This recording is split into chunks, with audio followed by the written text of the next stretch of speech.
അല്ലാതെ ഞാൻ കണ്ടതാണ്. ജയിലിൽ നിന്ന് റാവത്ത് വരണ്ട്. എന്താടാ? എടാ റാവത്ത് വരുന്നുണ്ട്. അയാളെ കോടതി വെറുതെ വിട്ടുന്നു. ജോണേ എന്താണ്ടാ? ഫ്രാങ്കർ റാവുത്തർ അയാള് രണ്ടും കൽപ്പിച്ചാ വന്നിരിക്കുന്നത്, പകരം വീട്ടാൻ.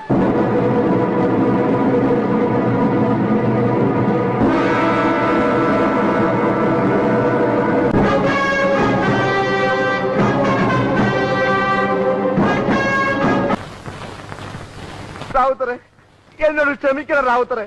ഞാൻ അറിയാണ്ട് ചെയ്തു പോയതാ. എന്നെ ഒന്നും ചെയ്യരുത്, എന്നെ ഒന്നും ചെയ്യരുത്.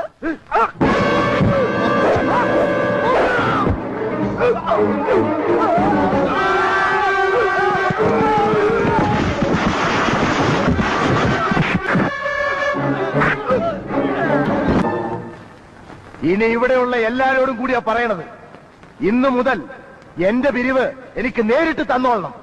നിങ്ങൾ ജോണിനോ ശ്രാങ്കിനോ വട്ടപ്പള്ളിക്കോ കൊടുക്കണത് ഒന്നും എനിക്കറിയണ്ട.